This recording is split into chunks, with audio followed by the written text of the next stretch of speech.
je suis le TED Talk Funny aujourd'hui, donc on va parler de sexe, de sextoy et de plein d'autres affaires assez le fun. Donc, premièrement, est-ce qu'il y a des gens dans la salle qui savent qu'est-ce qu'un designer industriel? Levez la main ceux qui savent qu'est-ce qu'un designer industriel. Levez la main ceux qui pensent qu'on fait des plans et qu'on dessine des usines. Non, c'est bon. Je vais juste vous mettre un peu dans le bain pour vous décrire qu'est-ce qu'un designer industriel, parce que ça va vous expliquer quel est mon point de vue sur les jouets érotiques. Donc, un designer industriel, c'est quelqu'un qui travaille sur tout ce qui est l'interaction entre un objet et une personne, ou aussi, maintenant, on travaille aussi sur les services d'une personne. C'est-à-dire que quand vous voyez la Ferrari passer dans la rue puis vous avez un petit chill, c'est le designer industriel qui a travaillé dessus. Pourquoi est-ce que vous êtes en amour avec votre Mac ou votre iPhone? C'est les designers industriels. Tout ce qui est beau dans la vie, ça vient du design industriel. Donc, j'ai commencé mon bac en design industriel, puis bon, on fait plein de 5 à 7, de choses le fun. Arrive une soirée, on fait une soirée de Tupperware Sextoy. C'est-à-dire que vous avez une vendeuse qui vient à la maison, puis là, vous êtes avec vos amis, du vin, puis elle vous présente tout ce qui est des sextoys, des gaines, des huiles à massage, des choses comme ça. Puis, bon, la soirée avance, prend 2-3 coupes de vin. Mes amis me convainquent d'acheter un sextoy. J'ai 20 ans. Puis, bon, je me dis, tant qu'à acheter un sextoy, je vais en acheter un de couple. C'est tant qu'à avoir du plaisir, on va avoir du plaisir à deux. Donc, ils me convainquent d'acheter mon premier sextoy de couple, qui est un anneau vibrant, un cock ring, avec un dauphin mauve dessus.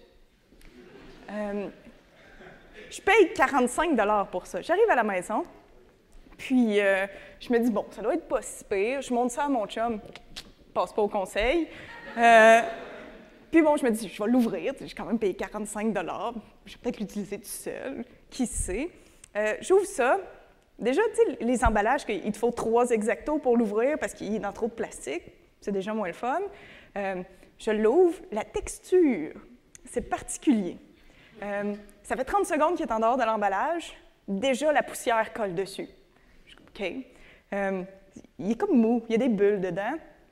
Comme vous pouvez le voir sur l'anatomie du beau dauphin, il faut que vous rentriez le petit vibrateur, il va dans le derrière du dauphin, dans une petite interstice, pour vibrer, puis le tout est attaché après une manette avec un fil. Fait qu'en action, tu joues après la manette. Puis, en plus de tous ces beaux features-là, il sent le char neuf. C'est vraiment pas agréable. Puis là, je me dis, je suis designer industriel, bon, enfin, je commence, puis là, je me dis, il y a quelque chose qui ne marche pas avec ça. C'est vraiment pas sexy, puis ça me tente vraiment pas d'avoir une soirée sexy avec ce genre d'objet-là. Donc, je me dis, il y a peut-être un problème avec les jouets érotiques. Pour moi, un jouet érotique de couple, ça devrait faire penser à quelque chose comme ça. Ça devrait être lumineux, ça devrait être joyeux, ça devrait être, à la limite, un petit peu drôle, mais pas malaisant. Puis, donc, je me dis, OK, là, mon bac avance, puis à la fin de mon bac, je décide de me spécialiser.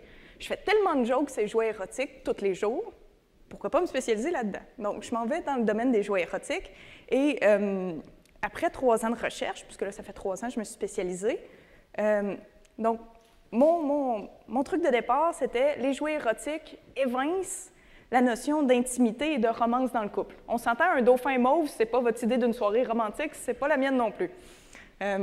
Mais après 3 ans de recherche et d'avoir fondé ma compagnie dans le tout, je me suis rendu compte qu'il n'y a peut-être pas juste ça qui évince la notion de romance puis d'intimité dans nos couples de nos jours. Donc, c'est un peu de ça que je viens vous parler aujourd'hui.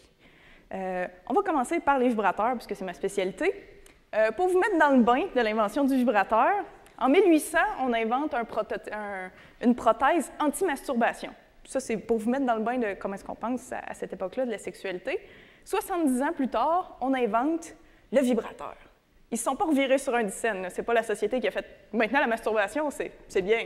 Non, le premier vibrateur a été inventé pour contrer l'hystérie féminine, qui était une maladie mentale chez les femmes, qui, dès que vous aviez des gros outbursts, criez après votre chum, criez après vos enfants, décidez de ne plus faire la vaisselle, tout est hystérique. Comment est-ce qu'on réglait ce problème-là à l'époque? On vous faisait une stimulation manuelle par un docteur, parce que c'est une maladie, donc docteur. Stimulation manuelle, aujourd'hui, qu'on appelle masturbation, jusqu'au paroxysme de l'hystérie féminine ou orgasme. c'est comme vous voulez, un des deux, paroxysme, orgasme, même chose. Puis, on s'entend, avec 25 clientes par jour, le pauvre médecin commençait à avoir mal à la main. On a donc inventé le vibrateur. J'aimerais que vous compreniez toute la complexité et le awkwardness qui vient avec ça. Vous avez un moteur à vapeur avec des poulies qui viennent entre vos jambes. En tout cas, ça devait marcher. Pas longtemps après, on a continué à vendre ça comme un outil d'aide médicale. Ça s'est vendu dans le catalogue Sears. Vous pouviez acheter votre machine à coudre, votre ventilateur, votre vibrateur. C'était tout dans le même package, sur la même page. Puis, bon, avec le temps, les vibrateurs, les gars se sont rendus compte qu'on avait du plaisir avec ça. Fait qu'ils se sont dit, c'est pas cool, on va enlever ça du mainstream. Éventuellement, c'est allé dans des sex shops et tranquillement, pas vite, c'est revenu. Bon, on s'entend tout le monde de nos jours a entendu parler d'un vibrateur à une place ou à une autre. C'est redevenu mainstream, surtout en 2009, quand ça a fait son apparition dans Sex and the City avec le Rabbit.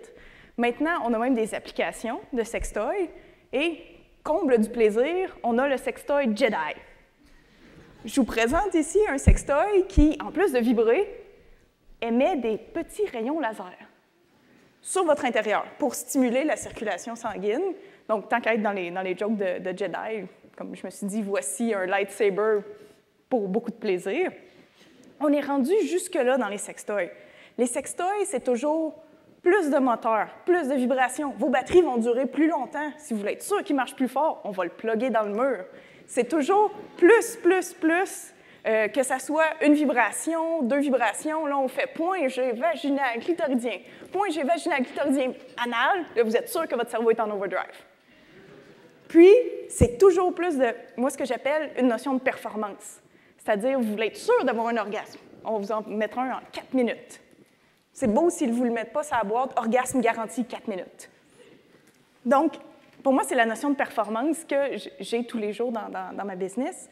Puis, je me dis, on pourrait peut-être revenir à l'époque où est-ce que les jouets érotiques, une belle petite animation, les jouets érotiques étaient une aide soit à l'éducation sexuelle ou à la masturbation, à la découverte de soi. Ça a déjà existé. Ça, c'est du temps des peintures dans les grottes de Glasgow. Là, on s'entend, c'est pas il y a juste 100 ans, là, ça a toujours été là. Puis, il y avait d'autres moyens que d'y aller avec un moteur 46 chevaux pour avoir votre orgasme.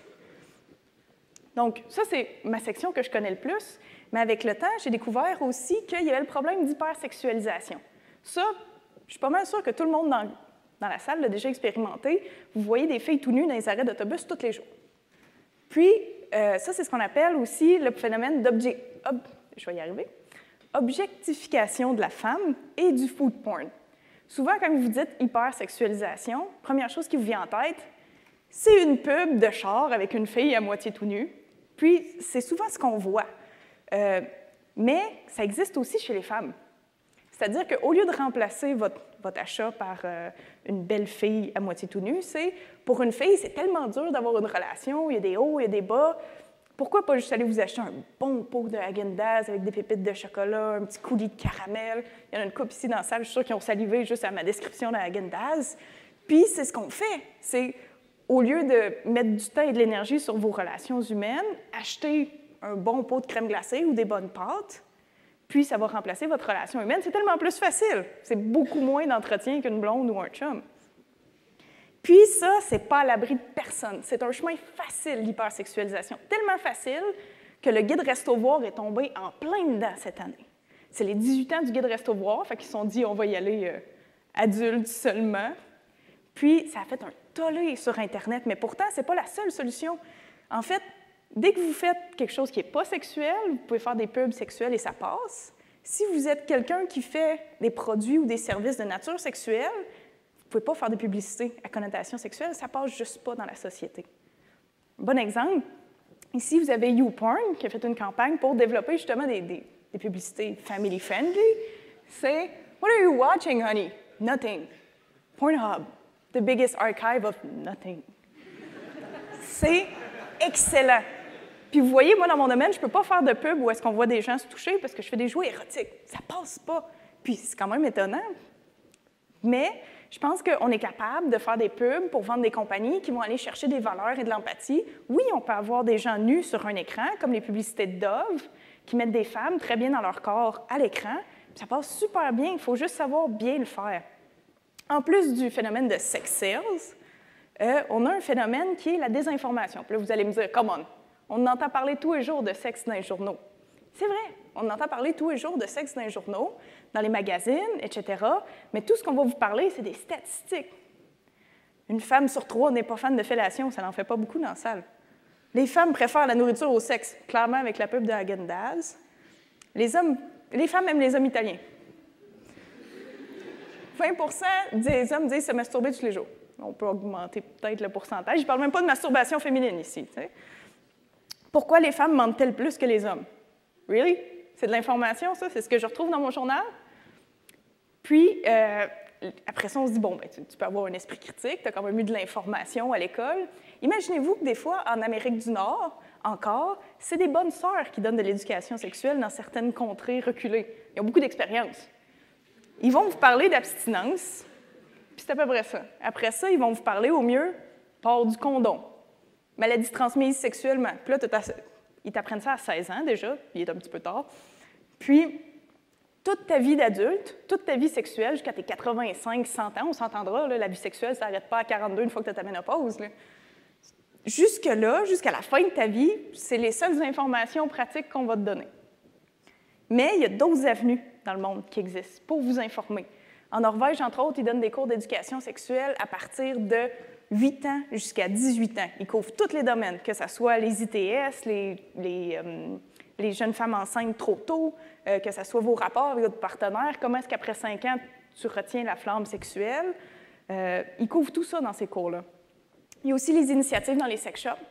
Ils vont vous donner plus d'informations. Les vendeurs vont être formés pour vous dire, OK, tu veux tel genre de vibrateur, pourquoi? OK, on peut travailler là-dessus. Ils vont même faire des ateliers, comme il y a une coop à Toronto qui fait des ateliers d'éjaculation féminine. Comment est-ce qu'on travaille l'éjaculation féminine? Puis, un peu comme dans l'esprit de ce matin avec Funky, on peut aussi retourner aux sources. À l'époque, la sexualité était intriquée avec la spiritualité. Vous alliez dans un temple hindou, puis vous avez du monde qui fait du Kama Sutra, c'est sûr que vous allez poser des questions à vos parents. Là. Les gens, ces murs se font des minouches. Vous allez amorcer un début de conversation. Donc, si on regarde un peu, on wrap up ces trois aspects-là, dans votre cerveau, ce qui arrive, c'est qu'au fil du temps, vous allez vous poser des questions. OK, j'aime pas faire une fellation. Est-ce que je suis une correcte blonde? On n'a pas eu d'orgasme simultané. Ça veut-tu dire qu'on n'est pas fait l'un pour l'autre puis qu'on finira pas nos jours ensemble? J'ai pas trouvé son point G. Ça veut-tu dire que je suis un mauvais chum?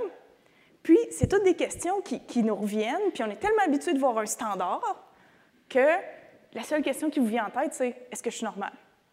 Est-ce que je suis normale d'aimer ça? Est-ce que je suis normale que j'aime pas ça? » Puis, c'est une question qui est tout le temps en arrière de votre cerveau, ou en tout cas du mien, une fois de temps en temps.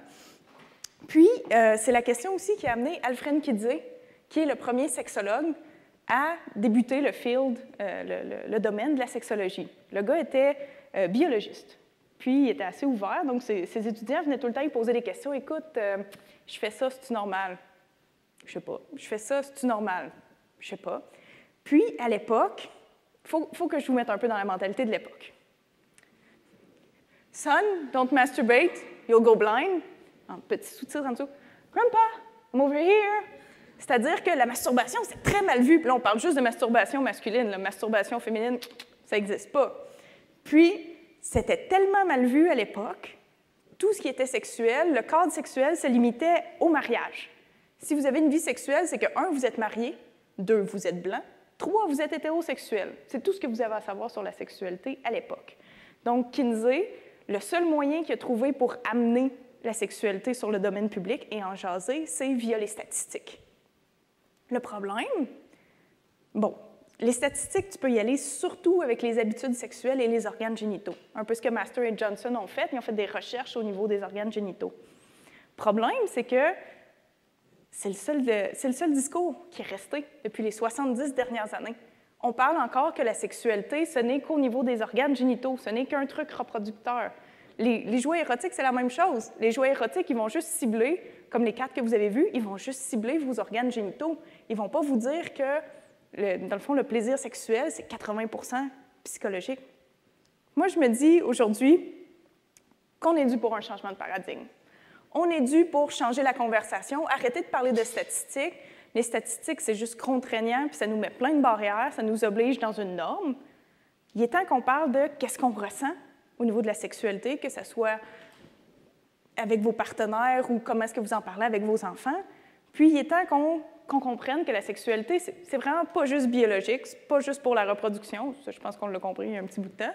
C'est aussi avec les émotions dans le couple, comment est-ce que ça fonctionne, puis aussi le cerveau.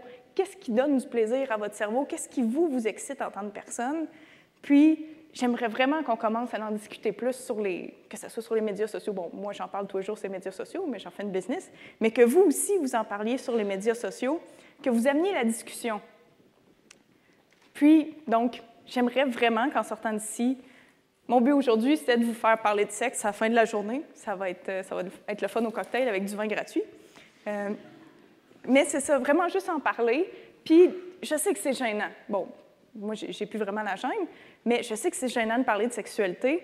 Donc, je vous propose d'aller voir 2 TED que moi, j'adore, qui vont vous donner des munitions pour parler de sexualité. Puis un des meilleurs moyens pour commencer une conversation en sexualité, c'est d'aller vous informer, d'aller lire, d'aller écouter des choses, puis d'en discuter avec vos pairs, proches, familles, parents. Et sur ce, j'aimerais vous laisser sur une petite citation. It might be normal, darling, but I'd rather be natural. Si ce que vous aimez, vous et votre partenaire, n'entre pas dans la norme, mais c'est ce que vous aimez, continuez à le faire comme ça, il n'y a pas de problème. Merci pour votre attention. Bonne journée.